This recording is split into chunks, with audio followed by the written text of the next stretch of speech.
Hello everyone, welcome to K Guru academy. இந்த வீடியோவில் நம்ம 6ஆம் வகுப்பு 2வது பருவத்தில் இருக்கக்கூடிய எக்கனாமிக்ஸ் பொருளியல் ஒரு அறிமுகம் அப்படிங்கிற இந்த லெசனில் தான் பார்க்க போகிறோம். ஸோ இந்த லெசனில் இருக்கக்கூடிய இம்பார்ட்டண்டான பாயிண்ட்ஸ்லாம் என்ன, எக்ஸாம் பாயிண்ட் ஆஃப் வியூவில் என்னெல்லாம் கேட்பாங்க, ப்ரீவியஸ் இயரில் எப்படிலாம் கொஷின்ஸ் கேட்டிருக்காங்க அப்படிங்கிற மாதிரி ஃபுல் அனாலிசிஸோட எக்ஸ்ப்ளனேஷனோட நம்ம இந்த லெசனை பார்க்க போகிறோம்.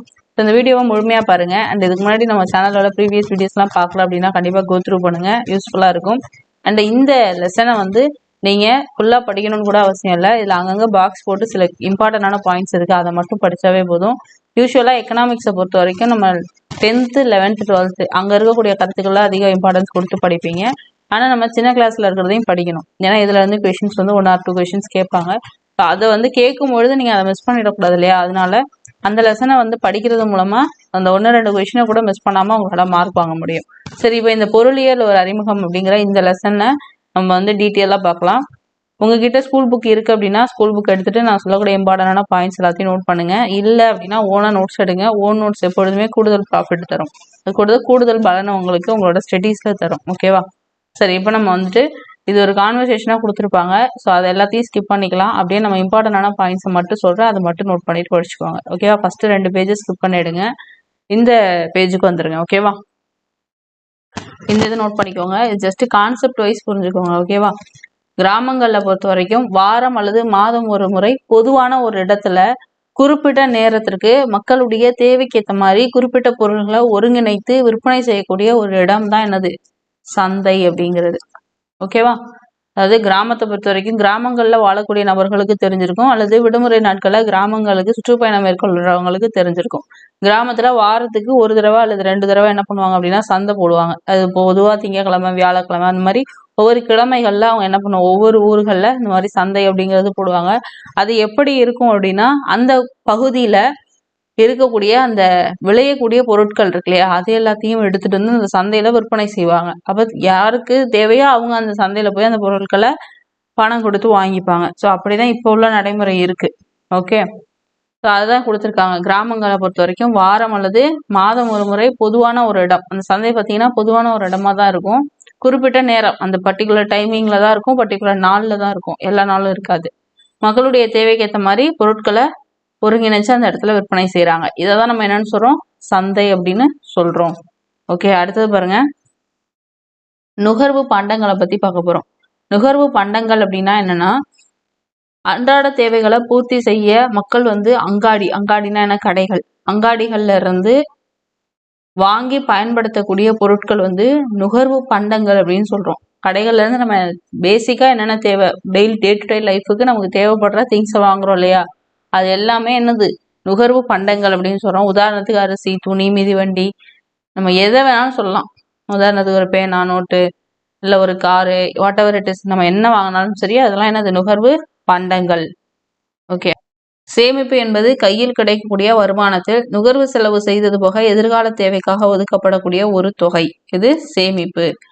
அதாவது ஒன்றும் இல்லை, இப்போ உதாரணத்துக்கு நம்ம மாதம் 10,000 ரூபாய் சம்பாதிக்கலாம்னு வச்சுக்கலாம். ஸோ அந்த 10,000த்துல நம்ம நுகர்வு செலவு அப்படின்னா என்ன, அந்த 1 மந்த்தை நம்ம ரன் பண்ணுறதுக்கு நமக்கு ஒரு 9,000 ரூபாய் செலவாகுதுன்னு வச்சுக்கலாம். ஓகேவா? எல்லாத்தையும் சேர்த்து. அப்போ இந்த 9,000 போக மீதி இங்கே நமக்கு எவ்வளோ மிஞ்சுது? 1,000 ரூபாய் மிஞ்சுது. இதை நம்ம அடுத்த மாதம் செலவு பண்ணிடக்கூடாது, இதை நம்ம எதிர்கால தேவைக்காக சேமித்து வைக்கலாம் அப்படின்னு சொல்லி, அதாவது ஒதுக்கி வைக்கலாம் அப்படின்னு ஒதுக்கும் இல்லையா, அந்த அமௌண்ட்டு தான் நம்ம சேமிப்பு அப்படின்னு சொல்கிறோம். இது மாதிரி மாதம் நம்ம 1,000 ரூபாய் ஒதுக்கணும்னா ஒரு வருடத்தோட முடிவில் நமக்கு ஒரு பெரிய அமௌண்ட்டாக வந்து நிற்கும் இல்லையா, அதுதான் சொல்கிறாங்க. சேமிப்பு அப்படிங்கிறது நம்ம கையில் இருக்கக்கூடிய வருமானத்தில் நம்மளோட நுகர்வு செலவு போக மீதி இருக்கக்கூடிய இந்த தொகையை நம்ம எதிர்காலத்துக்குன்னு சொல்லி ஒதுக்குறோம். இதை தான் நம்ம என்னன்னு சொல்கிறோம்? சேமிப்பு அப்படின்னு சொல்கிறோம். அடுத்தது பாருங்க, ரொம்ப முக்கியமான ஒரு திருக்குறள். அளவறிந்து வாழாதான் வாழ்க்கை உளபோல இல்லாகி தோன்ற கெடும். அதாவது இதுதான் அளவு, இது இவ்வளவுதான் என்கிட்ட இருக்கு, 100 ரூபா தான் என்கிட்ட இருக்கு, இப்போ அந்த 100 ரூபாய்க்குள்ளதான் செலவு பண்ணணும் அப்படின்றது கான்சியஸ் இருந்ததுன்னா பிரச்சனை இல்லை. 100 ரூபாய் தான் என்கிட்ட இருக்கு, நான் 105 ரூபாய்க்கு செலவு பண்றேன்னு ஒரு கூடுதலா ஒரு 5 ரூபா நம்ம கடன் தான் வாங்குவோம் இல்லையா, அது மாதிரிதான். இப்போ தன்கிட்ட இருக்கிற விஷயத்த தெரிஞ்சுட்டு அது தகுந்த மாதிரி நம்ம செலவு பண்ணோம்னா பிரச்சனை இல்லை. ஆனா அந்த அளவு தெரியாம தாழ்ந்தும்னு செலவு பண்ணோம்னா நம்ம வந்து ரொம்ப வசதியா வாழ்ற மாதிரி தெரியும், ஆனா கடைசியில ஒண்ணுமே இல்லாம என்ன ஆயிடுவோம்? அழிஞ்சிடுவோம். அதுதான் அந்த குறளினுடைய பொருள். பாருங்க, அளவறிந்து வாழாதன் வாழ்க்கை உளபோல இல்லாகி தோன்ற கெடும். தன் செல்வத்தினுடைய அளவு அறிந்து அதற்கு ஏற்ப வாழாதவனுடைய வாழ்க்கை பல வளங்கள் இருப்பது போல தோன்றி உண்மையில் இல்லாதவனாய் பின்பு அப்பொய்த்தோற்றமும் இல்லாமல் அழியும். கடைசியில் அந்த பொய்த்தோற்றம் கூட இல்லாம மொத்தமா அழிஞ்சிடுவோம் அப்படின்னு சொல்றாங்க. ஓகே, நெக்ஸ்ட் பாத்தீங்கன்னா நம்ம இப்போ வந்து ஒரு பொருள் நமக்கு தேவை அப்படின்னும் பொழுது நம்ம காசு கொடுத்து அந்த பொருளை வாங்கிக்கிறோம். பணம் அப்படிங்கிற அந்த ஒரு பொருளை நம்ம பயன்படுத்துறோம். ஆனா பழங்காலங்கள்ல என்ன பண்ணியிருக்காங்க, தன்னிடம் அதிகமா தன் தேவைக்கு அதிகமா இருக்கக்கூடிய பொருட்களை மற்றவர்களிடம் கொடுத்து மற்றவரிடம் இருந்து தனக்கு தேவைப்படக்கூடிய பொருளை வாங்கிக்கிறாங்க இல்லையா. ஸோ அதை வந்து நம்ம பண்டமாற்று முறை அப்படின்னு சொல்றோம். அந்த பண்டமாற்று முறை பழங்காலங்கள்ல இருந்திருக்கு. அதுல நிறைய சிக்கல்கள் இருக்கு இது பண்டமாற்று முறையை பொறுத்த வரைக்கும். ஸோ அப்போ அந்த சிக்கல்கள்லாம் ஈடு செய்யறதுக்காக தான் என்ன பண்ணியிருப்பாங்க, இப்போ நமக்கு பணம் அப்படிங்கிற ஒரு விஷயம் வந்து வந்திருக்கும். ஸோ அதை தான் இந்த இடத்துல உங்களுக்கு எக்ஸ்பிளைன் பண்ணி கொடுத்துருப்பாங்க. மற்றபடி அதில் இம்பார்ட்டன் ஆனது ஒன்றும் இல்லை. இந்த பாக்ஸ் நோட் பண்ணிக்கோங்க, இது ரொம்ப ரொம்ப முக்கியமானது. முதல் நிலை தொழில்கள், இதுல இருந்து கொஸ்டின்ஸ் வரும். உணவு தேவைக்கும் நல்லா நோட் பண்ணிக்கணும். முதல் நிலை, இரண்டாம் நிலை சொல்லி நம்ம அந்த தொழில்களை வந்து ஸ்டேஜஸா பிரிச்சு வைக்கிறோம். சரியா, அதுல முதல் நிலை தொழிலை இப்ப நம்ம பாக்குறோம். உணவு தேவைக்கும் தொழில் உற்பத்திக்கும் தேவையான இந்த மூலப்பொருள்கள் இருக்கு இல்லையா, இதுதான் முக்கியமானது. மூலப்பொருள்களை உற்பத்தி செய்வது முதல்நிலை தொழில். அப்ப முதல்நிலை தொழில மூலப்பொருளை உற்பத்தி செய்யறாங்க. ஓகேவா, உணவு தேவை, தொழில் உற்பத்தி எல்லாத்துக்கும் தேவையான மூலப்பொருளை உற்பத்தி செய்யறாங்க. இதுதான் முதல்நிலை தொழில். இதுல என்னென்ன தொழில்கள் வரும் அப்படின்னா, வேளாண்மை, கால்நடை வளர்த்தல், மீன்பிடித்தல், சுரங்க தொழில், அப்புறம் கனிகள், கொட்டைகள், தேன், மூலிகை, ரப்பர், பிசின்னா கம்முன்னு சொல்லுவோம் இல்லையா, இதெல்லாம் சேகரிக்கிறது, அப்புறம் மரம் வெட்டுதல், இது எல்லாமே எதுல வரும் அப்படின்னா முதல்நிலை தொழில்கள்ல வருது. ஓகேவா, இப்போ முதல்நிலை தொழில்னா என்னன்னு தெரியணும், அது கீழே என்னென்ன தொழில்கள் வருது அப்படிங்கிறது தெரியணும். ஓகே, அடுத்தது பாருங்க. இதுல எல்லாம் ஜென்ரலா தான் இருக்கும். நீங்க ஃப்ரீயா இருக்க போது வேணா ரீட் பண்ணிக்கங்க. இதுல ஒன்றும் இம்பார்ட்டன்டான பாயிண்ட்ஸ் கிடையாது. அடுத்து இங்க வந்துருங்க. இரண்டாம் நிலை தொழில்கள். முதல் நிலையில என்ன பார்த்தோம், மூலப்பொருள் தான் மெயின். ஆனா இங்க இரண்டாம் நிலை தொழில்ல என்ன பண்றோம், முதல்நிலை தொழில் மூலம் சேகரிக்கப்படக்கூடிய அந்த மூலப்பொருள் இருக்கு இல்லையா, அதுல இருந்து இயந்திரங்கள் முதல் அன்றாட தேவைக்கான பொருட்கள் வரை, மிஷின்ஸ்ல இருந்து டே டு டே லைஃப்க்கு தேவையான மற்ற பொருட்கள் வரை எல்லாமே இயந்திரங்கள் மூலமா நமக்கு உற்பத்தி செய்யறாங்க இல்லையா, அதை நம்ம இரண்டாம் நிலை தொழில்கள்னு சொல்றோம். அதை உதாரணத்துக்கு தொழில்துறை அப்படின்னு சொல்லலாம். இரண்டாம் நிலை தொழில்களை நம்ம என்னன்னு சொல்லலாம், தொழில்துறை அப்படின்னு சொல்லலாம். சாரி, தொழில்துறை அப்படின்னு சொல்லலாம். ஓகே, உற்பத்திக்கு தேவையான மூலப்பொருட்கள், மூலதனம், உடைமை ஆகியவற்றின் அடிப்படையில் அந்த தொழில்களை வகைப்படுத்துறோம். ஸோ அதை எப்படி வகைப்படுத்திருக்காங்கன்றதை நோட் பண்ணிக்கோங்க. வேளாண் அடிப்படையிலான அந்த தொழிற்சாலைகள் பொறுத்த வரைக்கும் உங்களுக்கு பருத்தி, சர்க்கரை, உணவை வந்து பதப்படுத்துறது. உணவு பதப்படுத்துதல்னா என்ன, உதாரணத்துக்கு ஊறுகாய் செய்யறது, அதெல்லாம் பதப்படுத்தி தான் செய்யறாங்க இல்லையா, அந்த மாதிரி உணவை பதப்படுத்துறது. இது எல்லாமே எது பேஸ் பண்ண தொழில்கள்னா வேளாண்மை அடிப்படையிலான இரண்டாம் நிலை தொழில்கள். ஓகேவா, அடுத்தது பாருங்க, காடு சார்ந்த தொழிற்சாலைகள். காட்டுல இருந்து நம்ம என்னென்ன பண்ணுவோம், காகித தொழில், அப்புறம் மரச்சாமான்களை செய்வோம் அந்த மரங்களை வச்சு, அப்புறம் கட்டுமான பொருட்கள், இதெல்லாம் காடு சார்ந்த தொழிற்சாலைகள். அடுத்தது கனிம தொழிற்சாலைகளை பொறுத்த வரைக்கும் உங்களுக்கு சிமெண்ட், இரும்பு, அலுமினியம் இது மாதிரியான விஷயங்கள் தயாரிக்கிற தொழிற்சாலைகள். லாஸ்டா கடல்சார் தொழிற்சாலைகள்னு பிரிக்கிறோம். இது கடல் உணவை பதப்படுத்துறது, உதாரணத்துக்கு கருவாடு. அப்ப மீனை பதப்படுத்தி தான் கருவாடா மாத்துவாங்க. ஸோ அதுதான் கொடுத்துருக்காங்க. இந்த எதன் அடிப்படையில என்னென்ன தொழில்கள் இருக்கு, இதெல்லாம் இரண்டாம் நிலை தொழில வருது. இது கண்டிப்பா தெரிஞ்சுக்கணும். ஓகேவா, சரி, அடுத்தது பாருங்க. கிராமங்கள் நம் நாட்டினுடைய முதுகெலும்பு அப்படின்னு சொன்னது யார், ரொம்ப ரொம்ப முக்கியமானது. நிறைய தடவை ப்ரீவியஸ் இயர்ல கேட்டிருக்காங்க. கிராமங்கள் நம் நாட்டினுடைய முதுகெலும்பு என்று மகாத்மா காந்தியடிகள் அவர்கள் சொல்லியிருக்காரு. ஓகேவா, அடுத்தது பாருங்க. மூன்றாம் நிலை தொழில்கள். மொத்தமா 3 ஸ்டேஜ் தான், அதுக்கு மேல கிடையாது.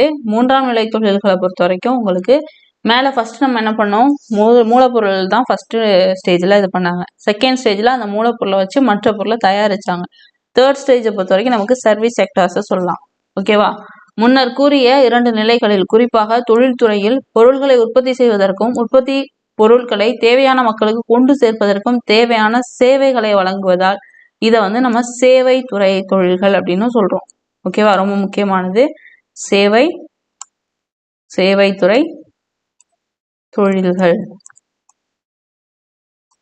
ஓகேவா, ஃபர்ஸ்ட் இது வந்து முதல் நிலை தான். ரெண்டாவது நிலை தொழில்களை நம்ம தொழிற்சாலை துறைன்னு சொல்லுவோம். மூன்றாம் நிலை தொழில்களை சேவைத்துறை தொழில்னு சொல்லுவோம். ஓகேவா, அந்த இருக்கு பாருங்க. மக்களுடைய அன்றாட தேவைகளை இந்த சேவைத்துறை அப்படிங்கிறது பூர்த்தி செய்யும். உதாரணத்துக்கு என்னென்ன கொடுத்துருக்காங்க பாருங்க. போக்குவரத்து. இப்போ டே டு டே லைஃப்ல நம்ம போக்குவரத்து யூஸ் பண்றோமா? என்னென்ன போக்குவரத்து நம்ம யூஸ் பண்றோம்? சாலை வழி போக்குவரத்து, அப்புறம் ரயில் பாதை, கடல்ல கப்பல் பாதை, கப்பல்ல போறோம் இல்லையா, அப்போ கடல் வழி போக்குவரத்து. அடுத்தது ஆகாய போக்குவரத்து, வான்வழி போக்குவரத்து இருக்கு இல்லையா, அதுதான் கொடுத்துருக்காங்க. ஸோ போக்குவரத்துன்னும் பொழுது இத்தனை வகையான போக்குவரத்துகளை நம்ம பயன்படுத்துறோம்.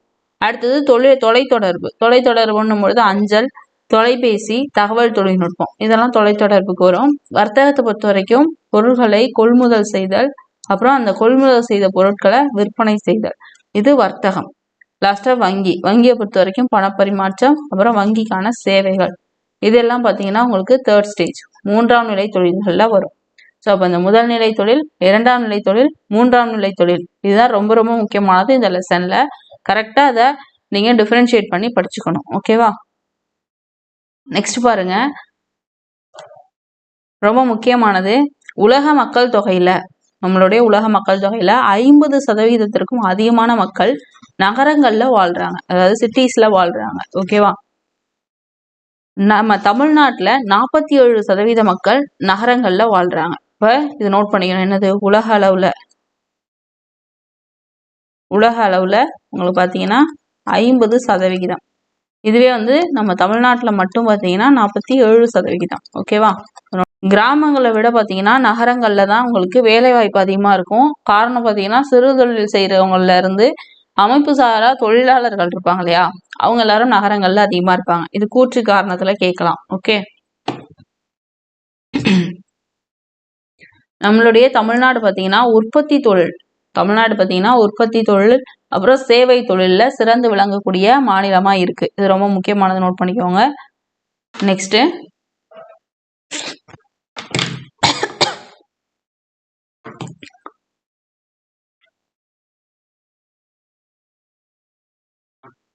இதுல வந்து ஜஸ்ட் நம்ம மேல பார்த்தோம் இல்லையா, முதல் நிலை தொழில், 2ஆம் நிலை தொழில், 3ஆம் நிலை தொழில்னு, அதை வந்து உங்களுக்கு பிரீஃபா எக்ஸ்பிளைன் பண்ணி கொடுத்துருப்பாங்க. அதெல்லாம் அந்த அளவுக்கு முக்கியம் இல்லை, ஜஸ்ட் அந்த பாக்ஸை மட்டும் பார்த்துக்கோங்க. ஓகே, அப்புறம் இந்த கலைச்சொல்லை மட்டும் பார்த்துக்கலாம். நுகர்வோர் அப்படின்னா பொருள்களை பயன்படுத்தக்கூடியவர். இப்ப நான் ஒரு பொருள் வாங்குறேன் அப்படின்னா நான் ஒரு நுகர்வோர், அந்த பொருளை நான் தான் பயன்படுத்த போறேன். கரெக்டா? அப்ப நான் வந்து நுகர்வோர் அந்த பொருளை வாங்கினதுனால.